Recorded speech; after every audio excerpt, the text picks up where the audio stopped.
The Indianapolis Colts offensive line had seen better days than the 2022 season, but with the group back and rejuvenized for 2023, there's no reason that this group can't bounce back and rejoin the upper ranks of units in the NFL. But can this group actually do that?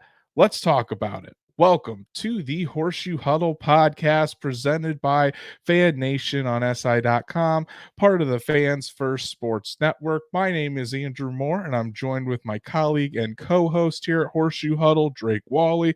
Drake, we're kind of in the middle of a holiday weekend, and a lot of people took today off of work celebrating the 4th of July, getting ready to celebrate the birth of this country, the greatest country in the history of the world. How you doing, man? And what are your plans for the 4th tomorrow? I'm doing wonderful. I think for me personally, my plans for the 4th tomorrow are just to relax, enjoy the weather. Hopefully it's permitting, but yeah, man, it was a nice weekend to relax, a little bit of inclement weather, but we got through it. So I'm ready to just sit outside and, read a couple articles, enjoy a little bit of TV and sip on some brews. Yeah, it's going to be a fun day. The wife and I are going to relax as well. There'll be plenty of brews being consumed by the both of us tomorrow. Great day, great summer day that we're expecting tomorrow. But hey, before we do that, we're getting ready to talk some Colts football with all of you. Truett is in the chat as always, saying happy 4th. Thank you to the vets and present service members. Absolutely, we want to thank everybody that has served, that will serve, and is serving. So that way Drake and I can spend our evenings talking Colts football with you guys. Logan Schmidt is here saying the goats are back. Logan Schmidt is the goat. I don't know why he's calling us that. Good to see you, buddy. Inside the Shoe is here. This is the show you've been waiting on. Fun stuff here. And Chad is here as well. Good to see you, Chad. So it looks like we've got plenty of people already in the chat tonight, Drake. It's going to be a fun one. Wyatt Law also joining us here. Said over under for the Colts offensive lineman making the Pro Bowl at 1.5. He'll say 2. So it's going to be a fun one. So if you guys haven't done so already, I know we're in the dog days of the summer. Training camp is still a few weeks away, but please go ahead and follow us on all of our social media because we're still pushing out content as always. Like Horseshoe Huddle on Facebook, follow Horseshoe Huddle on Twitter at Colts on FN, and subscribe to Horseshoe Huddle on YouTube. Hit that bell so you know when Drake and I are going live, and leave a like on this video. Make sure you're in the comments telling us what you think of this offensive line group that the Colts have. And if you're listening to us, I should say, on the 4th, or you can't catch us live, Apple, Spotify, Google, wherever you listen to podcasts, we're on there as well. So be sure to rate, review, and subscribe to us so you never miss an episode of the Horseshoe Huddle podcast. But Drake, this is a group that I think a lot of people have been waiting for us to preview this offseason. It's a group that I think is, we all know, is very crucial to the success of this Colts team. Because of a young quarterback, because of the star running back, and really it's the engine that gets this offense going, and that's the offensive line for the Indianapolis Colts, a group that just a few short years ago was viewed as one of the best units in the NFL. And last year, that was definitely not the case. For the first half of the season, the Indianapolis Colts had one of the worst offensive lines in the NFL. Towards the back half of the season, they started to finally come around, and they became around league average or so. So good momentum to end the season, but still not the standard that this Colts team is used to when you have guys like Quentin Nelson, Ryan Kelly, Pro Bowlers on the offensive line, Braden Smith, one of the better right tackles in the NFL. Their standard is a lot higher than other teams with this unit. Yeah, and they did pretty dang well without Anthony Costanzo, in 2021, and then last season without Mark Lewinsky, who by all regards is about your average guard. Everything just seemed to fall through. I think that Frank Reich's play calling kind of got figured out a little bit, and I just think that Matt Ryan's immobility also didn't help. So everyone knew Jonathan Taylor was the threat. This is a completely different feel for this line, though. I will say, though, all eyes are on them right now, and they have a lot to prove to those eyes that will be watching them every single week. Yeah, it was It was an interesting year. I think there was a lot of mistakes made with this unit. Obviously, there was regression from your big three, the guys that you're paying big contracts to. Uh, Chris Ballard and Frank Reich trusting that Matt Pryor and Danny Pinter would be the solutions at those positions without really giving them any real competition was a terrible miscalculation and a misjudgment by them, set everything back. And then by the time that Bernard Ryman and Will Fry started to come into their own, it was just too little too late for this unit. The damage had already been done. And then not to mention that when you have statues back there in Matt Ryan and Nick Foles, makes it puts more pressure even on this unit to basically be a stone wall there. Before we dive in real quick, we'll answer this question from Nathan, a loyal listener. Hello, boys. I got a question. Will Anthony Richardson pass for over 1,000 yards and rush for 1,000 yards, and how many rushing touchdowns? In my opinion, I think passing for over 1,000 yards is given. Rushing for over 1,000 yards, I don't see that. Rushing touchdowns, I think it all depends on how much he plays, but I'm gonna say he gets six or seven rushing touchdowns. What do you think, Drake? I'm right there with you. I think that they're going to be obviously they're going to focus on Jonathan Taylor when it comes to the goal line, but Anthony Richardson's huge. He's massive. So don't be shocked if Shane Steichen uses him for some goal line sneaks, easy touchdowns. Yep, I would agree. And the offensive line is going to be crucial in Yeah. that area. So if you guys have questions that you want us to answer while we're going through these previews, make sure you throw in a super chat in there. We'll be sure to get to those. We'll give you a shout out as always. We love to shout out our loyal listeners here. But Drake, tonight we're going to start out with the offensive tackles, and I think out of this group, this is the group that I'm most excited to see, if I'm being honest with you, because of one guy in particular, number 79, Bernard Ryman. I've been really high on him all off season. I think that we're in store for a really big year out of Bernard Ryman, getting to see that second year jump for the offensive tackle. Another year under his belt, he was starting to figure things out. He's put on a lot of weight this off season to try to help some of the issues that plagued him last year. So for the offensive tackle position in general, and we'll focus in on Bernard Ryman and Braden Smith. We'll throw in Blake Freeland with that as well. What are your expectations for the two bookends of the Indianapolis Colts? I really expect them to both build upon last season and in different ways. Braden Smith was the best rated blocker, running or passing, on the entire team. True, true. There were times, I mean, obviously he allowed a lot of sacks, but he also had a lot of, tumultuous nature to the left of his position. And then I expect Bernard Ryman to continue building in a different way, whereas he started and looked like a deer in headlights. But again, I will praise Frank Reich for this. He kept him in that Denver game and let him get through four false starts or something like that. He had four penalties. He was just he did nothing but improve week after week. So I'm really looking for Bernard Ryman to continue to build and improve, because Braden Smith's really a mainstay. He's been with the team for like 6 seasons now at this point. Yeah, I'm not so concerned about Braden Smith as I am some other pieces of the offensive line. I think Braden Smith, what we're going to see is a return to norm for Braden Smith over on that right tackle position. And you're correct in that he was the highest rated offensive lineman for the Indianapolis Colts last year, according to Pro Football Focus. He was their best player of that unit, and many times Braden Smith is out there against pass rushers such as TJ Watt, such as Micah Parsons, because it's no longer the best pass rusher is always on the left tackle anymore. In the NFL, you have pass rushers on both sides. So really, you have to have a good right tackle and a good left tackle if you want to be able to really contain all of the tremendous pass rushers that the NFL has to offer nowadays. But I'm expecting Braden Smith to kind of go back to the norm. I think a lot he was dealing with injuries again last year, and I really think having an unstable right guard position where it was Danny Pinter, then Matt Pryor, Braden Smith even played some right guard, and then finally Will Fries got Braden Smith off his game a little bit, having to worry about what was always happening on the inside there. I don't think that's necessarily going to be the case this season, and we'll see Braden Smith return to the norm. But getting on to Bernard Ryman, the year two is a lot of times where you see that big jump for offensive linemen because the game slows down for them. And you have to remember this too. I mean, Bernard Ryman is still incredibly raw at the tackle position. I mean, the plan was that he really wasn't even going to play last year. It was going to be more of a redshirt year, work on his technique, work on his game. But honestly, I think this was a very, I think 2022, when we look back, it's going to be a very good thing for Bernard Ryman to get thrown into the fire like that.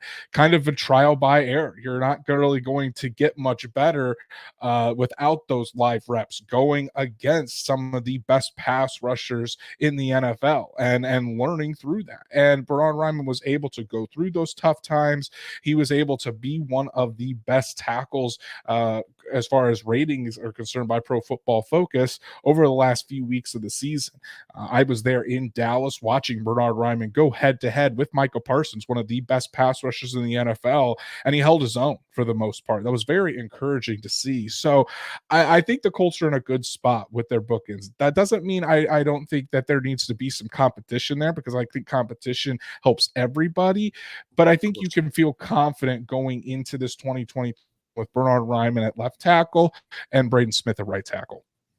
Well, and you're talking about, I mean, I don't have the exact numbers in front of me, but I mean, Bernard Ryman was second, and almost, if we're talking about this the Pro Football Focus grades, it was Braden Smith and Bernard Ryman, mostly across the board on the offensive line. I mean, Bernard Ryman really, really, week after week, we cannot emphasize this enough. He just kept getting better. He just kept getting stronger. So with that athletic background, formerly a tight end, now he's put on some weight. He's heavier. Man, you get really excited because you already know what Braden Smith's going to give you, but you can't help but just get, giddy with excitement to see what Bernard Ryman's going to do on that blind side.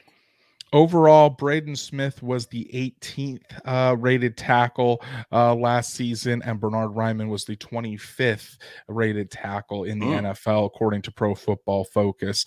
And then looking at their run blocking ratings, this is where I think both of them were excelled. They were both right there. With next to each other, just outside of the top 10, around kind of like 15th or so, Braden Smith and Bernard Ryman. Pass blocking, we could just look at that real quick. Obviously, both of them are a little bit farther down just because they didn't get off to a very quick start, but we saw that start to build towards the end of the season. So as we go into 2023, what are your biggest questions for the tackle position for the Colts, Drake? So for Ryman, it's actually, will adding more muscle slow him down at any capacity? I know I had to really dig for some questions on Bernard Ryman because he just did so well. But another one is simple. Will that added muscle, change his approach to, how he's going to block? Will it change his techniques? And then for Smith, it's going to be is he going to potentially deal with more unknowns at his left side? And how's that going to affect him? Because they're still trying to figure out right guard, which we'll talk about. But if somehow he's moved to right guard full time, what does that mean for him? How will he manage that? What happens if Blake Freeland starts at right tackle? So there's a lot of questions, I think, more for Braden Smith than there are for Bernard Ryman, actually. I think maybe one of the bigger questions that I'll have for Braden Smith is just, can he stay healthy? We've seen him kind of get dinged up over the past couple seasons, and that's where it seems that he kind of takes a little bit of time to get back. Pretty much every player does, but when you're counted on so much like Braden Smith is for this Colts offensive line, it could definitely take the momentum out of things if Braden Smith starts to struggle. So can he stay healthy? Can he put together a full 17 game season? And I think that would go a long way to shoring up the right side of that offensive line. But I think the biggest question for me with Bernard Ryman is one of the main areas of concern with his game was just his play strength and his anchor. There was a lot of times that on bull rushes, Bernard Ryman would get thrown back into the quarterback's lap back there in the pocket. He has gained, I think it was 11 pounds. He said he's put on this offseason. And remember, this guy is a converted tight end. He put on close to 100 pounds in college, switching from tight end to offensive tackle. So while he's a little bit older for a prospect, I think he's 24 or 25 already, he's still very young and very raw in terms of his development and playing that left tackle position. So adding that 11 pounds, trying to get stronger, trying to up his play strength, I want to see if that's going to make a difference. I want to see how much he has improved his anchor, how much he's improved his play strength. Because I think if he does that, he's already very quick. We already know he's a stud athlete. He really is. He had a very high relative athletic score coming out in the draft. The Colts thought he was one of the most, if not the most athletic tackle in last year's draft class. So to see him come out with that added weight, is he still, like you said, is he still going to be able to be the keep his athleticism, and can he put that added weight to good use? Can he show that he really is going to be the cornerstone left tackle? Can he do that? And then Blake Freeland's just a big wild card, because again, he's another guy that is so raw. And while he has been impressing coaches throughout OTAs, throughout rookie minicamp, he was very impressive. I don't know if the Colts are comfortable yet with just sending a rookie fourth rounder out there to be the right tackle to go up like who I said, against a TJ Watt, go up against like a Von Miller, Miles Garrett, those types of pass rushers. That's tough. And as of right now, I don't think that Blake Freeland, as I see Logan's comment in the chat, can Blake Freeland play right guard? The Colts have kept him at right tackle. The Colts have kept him at tackle. That's where he's primarily going to play. He played tackle in college, pretty strictly in college. I think he was a tackle, so doesn't really have too much experience at the guard position, whereas Braden Smith does, Will Fries does, Melchior does. So I don't think he would be their first option at right guard, but it's certainly something to think about if somebody does go down. But really, what I think I want to switch this question, because we've been kind of talking about what impact we think they can have, and really just I want to ask, do you think that Bernhard Raimann and Braden Smith can get up to the level that we don't have to worry about those guys on the offensive line anymore? We don't have to worry about the offensive tackle positions for the Colts. This might be more of a Bernhard Raimann question, because we've seen what Braden Smith can do in the past, and we know when healthy, he's one of the better right tackles in the league. But Drake, do you think the Colts have their bookend franchise tackles, not only for now, but for the future? Man, you got two opposites here. You got a guy that's just coming into the tackle position, and another guy who was originally a guard that's been in the tackle position for like the last 5 years, 6 years of his career. I think with Smith, it's there for the next like 3 to 4 seasons if he can just maintain that healthy standard that you talk about, and that's all for Smith, because when he's healthy, like you said, he's a pillar. He's a very good run blocker too, and he's a great edge sealer. I think that with Raimann, man, it's also hard to say, because we haven't really been able to see a whole lot of professional football from him. Mm-hmm. But if we're just going to go based off of the sample size, I'd say yes. I would say that now he's adding weight. He's got quick feet. He's got athleticism. He's going to be quicker than most tackles are, because he's a converted pass catcher. Man, you could really do some interesting things with Bernhard Raimann if that trajectory keeps going. So I'll say yes for Raimann, and I'll say yes for Smith if he stays healthy. I like that. And I think for me, when I'm judging these guys this season, I mean, obviously my eyes are going to be on Bernhard Raimann, and I think he has the ability to be that. Do I think Bernhard Raimann's going to be a Pro Bowl caliber left tackle? I don't know if I'd say that. I mean, maybe he could get there someday, but I think if Bernhard Raimann's ceiling is maybe Anthony Costanzo or Anthony Costanzo light, just a little bit less, I think you're happy with that out of a third round tackle who is still fairly raw at the position. So, but I think this is a big year. While he's only in his second year, I think this is a huge season for Raimann, because that Blake Freeland is back there and he's going to be nipping at his heels. Freeland has that position versatility. He can play left tackle, he can play right tackle. So Freeland's going to be pretty interchangeable. So if Ryman starts to struggle and Freeland's showing in practice that he's really catching on to things. Raymond is no sure thing at that left tackle position. So I think we need to really see the improvement and consistent and have him play at that consistent level throughout the season for his job to really be secure.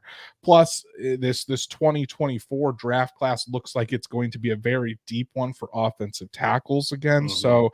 So I mean, that's also in question too. If the Colts would want to take an offensive tackle, because again, we always are going to get back to this question for this season and for the seasons that are to come. It's all about Anthony Richardson. It's all about protecting Anthony Richardson. It's all about Anthony Richardson's development. And if Richardson is running for his life, I mean, and you can't keep him upright. We all saw what happened with Mr. 12, Mr. Andrew Luck. That didn't go so well. So again, you need to have those pieces around him, and those tackle positions are just so critical, where it really needs to be a point of emphasis. So I'm really excited for Bernhard Raimann, because I think he's going to prove to a lot of people he's going to have a breakout season and prove, yes, I can be this team's starting left tackle, be the cornerstone left tackle for this team for many years to come. And I agree there. As long as Braden Smith stays healthy, I have zero issues with Braden Smith, zero question marks really around him. And I think he's going to be a really, really solid to really good right tackle and kind of get back to one of the better right tackles in the NFL if all goes well. Well, and it's gonna hinge upon, how well does the offense operate? How much do they run to the inside as opposed to the outside? There's a lot of factors that are going to play into this, especially now that there is a coach that's, we've said this before, forward thinking offensively. You have a quarterback that's going to be, if they screw up somehow, he's going to at least be able to have a chance to get out of the pocket and create something else on the run. So I think that this is as good a year as any for any Colts offensive lineman to have a bounce back season. So right now it's wide open to him. Now's the time to do it. I agree. And then I think another aspect to all of this is Tony Sperano Jr. and where Tony Sperano Jr. How he can really affect not only the offensive tackles and really get Bernhard Raimann and Braden Smith playing at their best technically, but the interior of the offensive line, where there probably is a little more question marks than the offensive tackles. I mean, we all know Pro Bowler Quentin Nelson is going to be probably, either if he's not the best offensive lineman on the Colts, he's going to be a really close second. But it's more of the guys maybe at the center position, definitely at the right guard position, with Ryan Kelly, Will Fries, Amila Kior, Danny Pinter, if he can possibly challenge for a starting role. But I think what we've already heard from Quentin Nelson, that he is a big fan of the Tony Sperano Jr. hire. Quentin Nelson has said he already feels like he has gotten better through OTAs with his technique, being able to stay on top of it. He said he felt his technique was starting to slip last year, and that's why he did not play up to his standard. So when you're already hearing that from one of your franchise cornerstones, one of your team captains, that this offensive line coach hire is already making his impact with this group, you have to be excited about that, especially with the interior of the Colts offensive line that struggled mightily last season, especially at the center and right guard positions.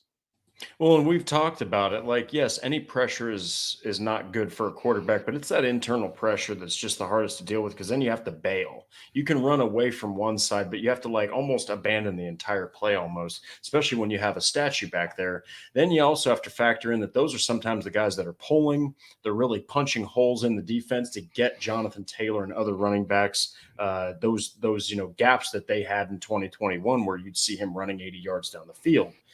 So that interior offensive line, I know that the whole offensive line matters, but man, Tony Sperano, I feel like he is just a great fit specifically for those three right there, because that's where you really have to have the gnashing of the teeth. You got to have the dog mentality. You got to have that trench warfare mindset when you're at guard or you're at center. And the three that we're about to talk about really didn't seem to have that type of tenacity that we saw in the years before last year. So what are your expectations for this group? And we could just focus in on Nelson, Kelly, and Fries for now. But I think if this is the group that we absolutely need to see return to the norm, and I'm talking about Nelson and Kelly first of all, but we also need to see Will Fries kind of go over position if he truly wants that position to be his. I think we definitely need to see a step up in his game from last year, even though he ended the year on a better note. I still think it needs to be better. So what are your expectations from this group in 2023? Well, to kind of rapid fire it for Quentin Nelson, I think he will bounce back from a shaky 2022 season. Again, for kind of the argument that Smith had, well, there was also the tumultuous nature at left tackle right next to Quentin Nelson, so not easy to deal with. I think he's still going to be relied upon to get the job done a lot, and I think he's going to be relied upon to also bounce back. I think for Kelly, similar to Nelson, I expect him to be better, but maybe not as dominant, because we've actually seen a little bit of a shakiness in Kelly's decline, if you will.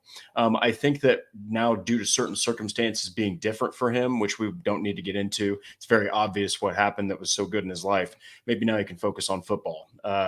And with the right guard position, man, Will Fries, he is just such a wild card, because when it comes to pass blocking, he needs to vastly improve. But when it comes to run blocking, there's something there, and you saw it a lot. So I expect him to really work on his footwork, that drop back, getting just a little bit better at helping create a pocket, because it really seemed like he struggled in the passing game. I'm really expecting a fired up and a determined Quentin Nelson this season. Hmm. And I think I can share this now, but at towards the end, I mean, obviously Quentin Nelson, if you saw any of his interviews, but hearing from people inside the organization I trust, Quentin Nelson really took the ending of 2023 very, very hard. He was disgusted with himself. He was disgusted with his play, disgusted with the teams, how the team performed and their will at towards the end of the season. And Quentin Nelson has really taken it upon himself to make sure that he is never a part of that again. I know Quentin Nelson a lot of times likes to get away during the off season just a little bit to try to relax, try to recharge, do that thing. Quentin Nelson has been inside the building as much or more than anybody else on the Indianapolis Colts this offseason, training, trying to get back to that all pro level that he was even just a couple seasons ago. I know Bernard Ryman that has been training with Quentin Nelson pretty much all offseason. I mean, Raymond's been putting in the work, adding that 11 pounds. It's because Nelson and Raymond have been working out together, creating that continuity that a left tackle and a left guard really need to have. They've made it a focus to really try to create more chemistry, not only on the field but off the field as well, hanging out with one another, really trying to create that bond. So I think that's really good to see. But I just think from everything I've heard about how Quentin Nelson has attacked this offseason and the amount of disdain, that I think that's a really good word for the disdain that Quentin Good Nelson one. has had for how last season ended, and really looking inwardly at himself more than anything else. I think we're going to see a really rejuvenized and a nasty Quentin Nelson in 2023, which is good for the entire Colts offensive line. I really am excited to see about Ryan Kelly. I mean, obviously, you talked about the family tragedy, and Ryan Kelly and his wife announced that they are expecting another child currently. So that was a huge that was something that I think everybody can agree was have a huge smile on their face considering everything that they went through. But it's no secret that Ryan Kelly's play has slipped the past couple seasons, and that True. could be related to, I don't want to call it distractions because that's not the right word for it, but it could be due to the personal tragedy that happened. Could also be because of the constant shifting at that right guard position. Mark Lewinsky isn't there. Danny Pinter for Will Fries wasn't really there. Wasn't really performing up to his standards, and Kelly, it seemed like, lost a step a little bit. But so I'm really interested to see how Kelly responds, because his name was involved in trade talks. There wasn't a guarantee that he was going to be back for this upcoming season. So it's going to be interesting to see how he really reacts to that. And then it's pretty much all the pressure in the world on Will Fries. I mean, it's there's pressure, but then again, there's also, he's got the perfect opportunity. That right guard spot is there for the taking. He has a little bit of competition from behind, but not much. So if he wants to go out there and really take control of that right guard position, it's going to be all his, as long as he can go out there and execute. Yeah, and you're talking about you're talking about three different guys who have just dealt with nothing but really change. I mean, even Will Fries in his couple of years, he's dealt with nothing but change. But look at Ryan Kelly. 2016, he gets a little bit of Andrew Luck. 2017, he gets Jacoby Brissett and Charlie Winehurst, I think. 18, he gets Luck. 19, 20, 21, and 22, he just has a smorgasbord of quarterbacks. This is his first opportunity at age 30. Okay. Going into, I believe, this will be 1, 2, 3, 4, 5, 6, 7, his 8th season in the NFL. He finally gets a chance to have a quarterback for more than a season. Okay. So this is something that I think is really big for Ryan Kelly. As Quentin Nelson, we've kind of covered, that I think he's going to bounce back big time. But Will Fries is the intriguing one. Like you said, right now, there's not a lot of competition for that position. He is the one that they are almost telling him, hey, we think you could probably get this. Go out and get it. So I think the Colts, kind of low key, we've all been clamoring for this free agent signing.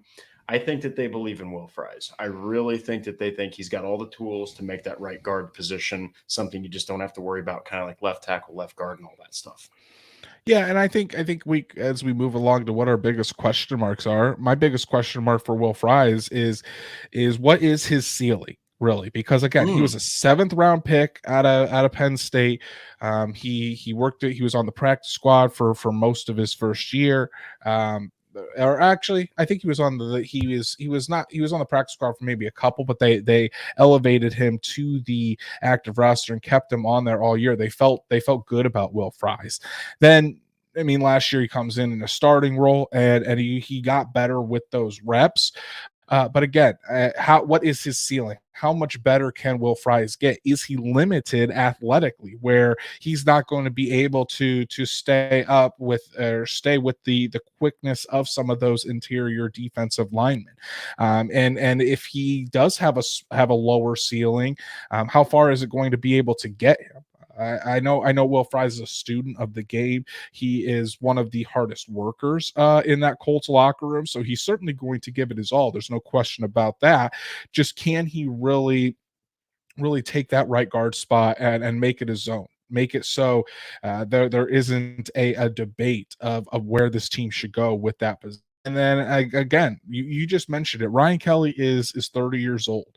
Are we starting to see the slow decline for Ryan Kelly? Seen peak Ryan Kelly already, or are we going to see, with a new quarterback, with some better things in his personal life, and a better, maybe not a better look on life, but a new look on life? Are we going to see a more energized, a sharper Ryan Kelly out there on the field? And I think if both those answers are yes, you're looking at a solid to possibly getting back to a top 5 offensive line for the Indianapolis Colts. But if both those guys are shaky, when you have pressure coming right up the middle of Anthony Richardson's face, it's going to be tough for that young quarterback to really do anything. It's going to be tough for Jonathan Taylor to get going, and it could really be detrimental to this offense and bring it to a screeching halt. Well, and that's why I think that we can even kind of transition into the impact of this interior line. I think I'm more of a fan of saying what I think they need to do to have an impact. They need to have a resurgent year because, like you said, a lot of this offense, I'm not saying Jonathan Taylor isn't going to bounce plays to the outside. They're not going to design runs to the outside, you know, but good Lord, a lot of that pound the rock mentality happens right there between those gaps where the guards and the center is. That's where a lot of that wearing down a defense happens, where you see guys like Derrick Henry and Jonathan Taylor in the fourth quarter, all of a sudden they're averaging 5.5, 5.78 yards a carry. It's just because those guards and that center wear down the interior defensive line. So I think that these guys are going to have an impact. I do see Quentin Nelson having the quicker one. I see Ryan Kelly having a bounce back season of sorts. How big of one we're yet to see, but Will Fries' impact is the biggest one because I don't really know yet. I got to see a couple games because last season, like we said, against teams like the Raiders and Chargers, who were weaker in the interior, I mean, he basically had his way with those defensive tackles. But when he played tougher competition, he kind of got bullied around a little bit. So Will Fries is the wild card. All Colts fans are hoping that he turns out to be great, but kind of like I think it was Patrick mentioned, they believed in Matt Pryor too, albeit Matt Pryor had way more of a track record to go off of than Will Fries. So we'll have to see. Yeah, I think that's where I'm at too, if I'm being honest. With Will Fries, I'm in that wait and see mold. I want to see him in training camp. I want to see it with my own eyes in training camp. I want to see how he does those first couple games. Those are going to be huge tests. And I think that when you look at the totality of this Colts offensive line, defensive coordinators are looking and say, Will Fries is probably the weak link. Yep. That gap between Will Fries and Ryan Kelly is the weak link of this offensive line. So he's going to get tested early. He's going to get tested often, and we're going to have to see if he can really adapt. Obviously, my impact is I think Kelly will be sharper, but we'll just have to see working with another new quarterback, and this time a rookie quarterback. There's going to be ups and downs. How can Ryan Kelly really help to get Anthony Richardson used to the NFL game? Are we going to see Ryan Kelly have a more vocal approach to the offensive line? Are we going to see him call out more protections than he's normally been accustomed to with, say, a Matt Ryan or an Andrew Luck? It's going to be interesting to see. But I think revenge tour Quentin Nelson is going to be for 2023. I think he is going to be on a mean streak. And if we see, it would not surprise me if All-Pro Quentin Nelson is back for the 2023 season. But one of the biggest question marks about the entire offensive line, Drake, throughout the entire offseason is, does this unit have enough depth to it? Because outside of this starting five, there's a lot of question marks. If you're a casual fan, you probably can't name most of the backups on the offensive line. So what do you think? Do you think the Colts have enough depth on the offensive line right now? For the people that don't know, like the serious depth pieces on at tackle, I mean, it's not the biggest deal. A couple of them are actually draftees, Jake Witten and Blake Freeland. But if we're talking about tackles and we're talking about center, we're talking about left guard, I think you're solid. I do think that you have enough depth because at that point you're looking for guys that are just backups because you have star Quentin Nelson, you have an up and comer in Bernard Ryman, who you could obviously replace if another young guy is making some waves. But really, for me, I I'm not the guy who, nope, this is nothing against Will Fries. I think that right now it's still left tackle because Bernard Ryman is still young, and right guard, which last season it was left tackle and it was right guard. But this year it's less of Bernard Ryman and more of this right guard position. I do think you need to bring in a Gabe Jackson. I do think you need to bring in a free agent signing. It's not going to cost the world. And worst case scenario, you get a 32, 33-year-old veteran who can serve there for a couple years while you find your long-term answer. Or maybe Will Fries or Amila Kior rise to the occasion because that guy who wants to get back to his starting ways comes in and pushes those guys. I think if you just sign a free agent, you're going to get the best outcome at right guard. So I think they need to get somebody in there at right guard for sure. I'd be lying if I said that the depth doesn't concern me a little bit for the offensive line. I mean, we saw Quentin Nelson go down last year. We've seen Ryan Kelly go down before, the turnstile at right guard and left tackle last year. Braden Smith has had injuries. They're just one play away, or a couple plays away from being down their top starting offensive lineman, and then you're throwing in Blake Freeland, which I'm not too concerned about. Blake Freeland. I mean, again, he's a rookie, but I think he can play well. But then outside of Blake Freeland, you have Jake Witt, who is a project, I would say, a guy that I think has some good potential, but I don't know if he's just ready for the NFL game yet. I think he's a very raw, moldable ball of clay that the Colts just want to get their hands on for a couple seasons, see what happens there. Carter O'Donnell has been with the Colts for a couple seasons. You want to put him in there.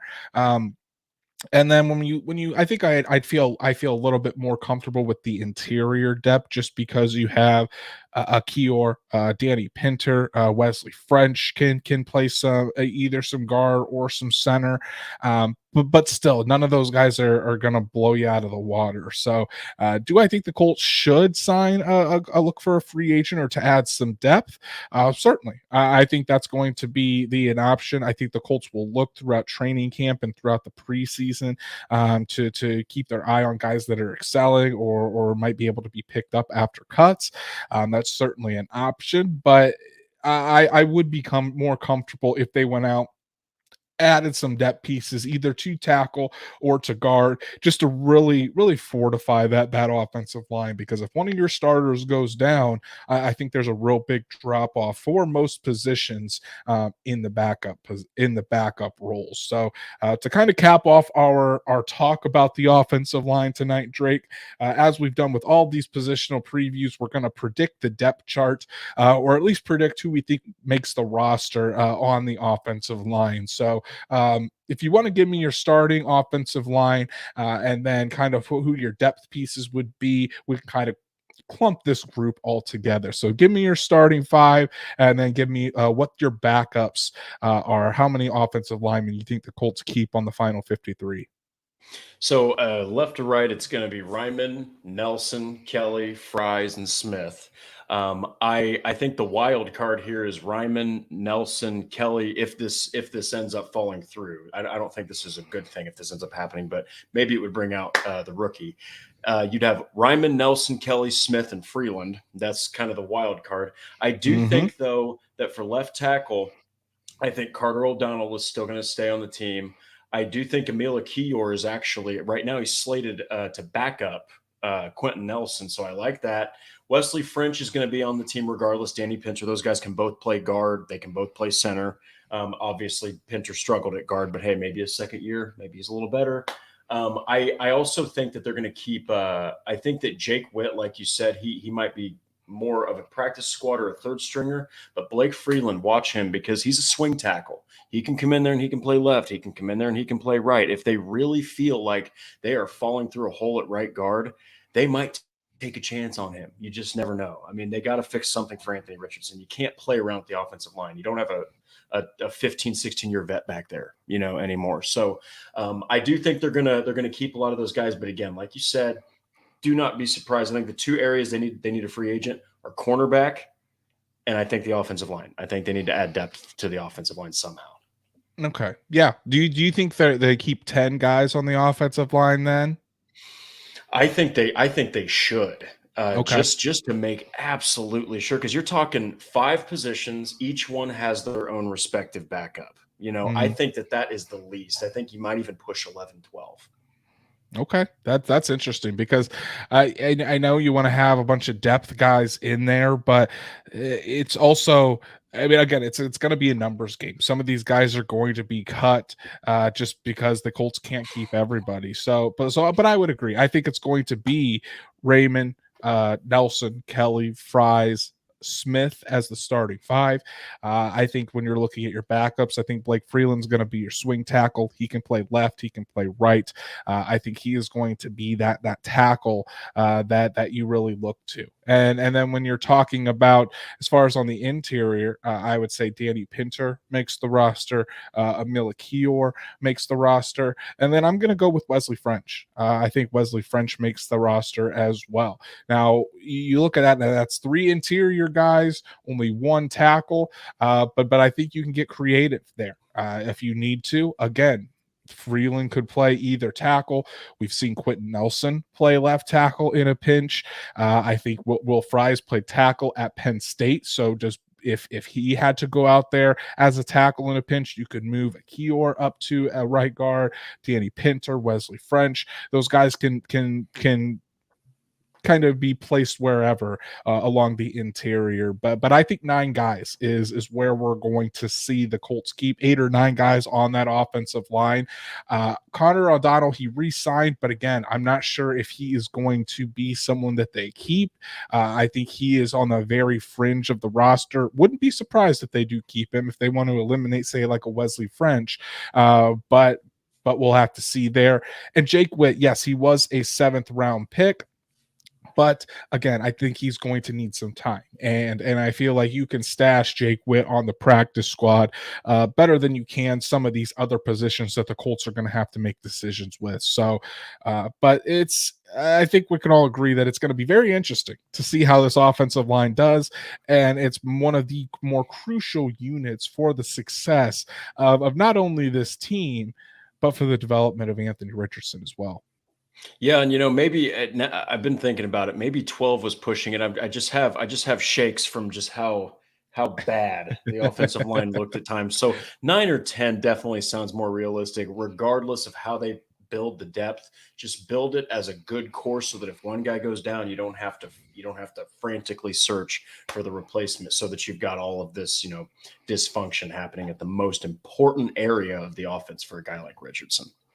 And don't discount the impact of Tony Sperano Jr. Oh yeah, he seems to be making a big impact already with this unit, and I'm excited to see how he handles this group throughout training camp and throughout the season to really put his impact on this group. I know Shane Steichen was super excited to get Sperano Jr. on board, and it seems like the Colts players are already fully on board with that hire as well. I think Tony Sperano Jr. is going to be very, very good for this Colts offensive line. And that's our show for this evening, guys. Really appreciate everyone in the chat. It was an active chat tonight, a lot of fun. Thanks to Logan Schmidt, Rich Wheeler, Wyatt Law, Marvin Fox, Truitt, Spooks Hill Joe, Patrick, Chad, Inside the Shoe, everybody that makes our show so much fun. Stats Matt did not join the show tonight. He's not getting his paycheck as the third host of the show. It's really a travesty. Really a travesty that he isn't joining us on his holiday weekend to talk some Colts ball, but we'll see him next time. But really, again, thank you all so much for joining in. If you haven't done so already, please follow us on all of our social medias. Like Horseshoe Huddle on Facebook, follow Horseshoe Huddle on Twitter at Colts on FN, and subscribe to the YouTube channel. Hit that bell so you know whenever Drake and I are going live, and hit that like button on this video. Makes it so that way we can reach other Colts fans. As Logan Schmidt says, I'm the new third host of the show. He's coming for you, Stats Matt. He's coming for you. But if you can't catch us live, like apparently Stats Matt can't, he's going to be able to catch us again on YouTube, or subscribed on Apple Podcasts, Spotify, Google, wherever you guys listen to podcasts. We're on there as well. So we'd appreciate a 5-star review and give us a 5-star rating and review. There, I got that one right. But as we head into the holiday weekend, Drake, on horseshoehuddle.com, what are some of the pieces that the people can check out that you've written out for us? So the one that there's 2 that are new. One just released. It's where they did. I basically break down an article that covered the biggest draft steals, the top 50 of the last 10 years. One Colts player was on there, respectfully designated, but another one was completely snubbed, and it's disrespectful. So go check that out. And then one that's going to be releasing on Wednesday morning is: are the Indianapolis Colts treating the right guard position too lightly?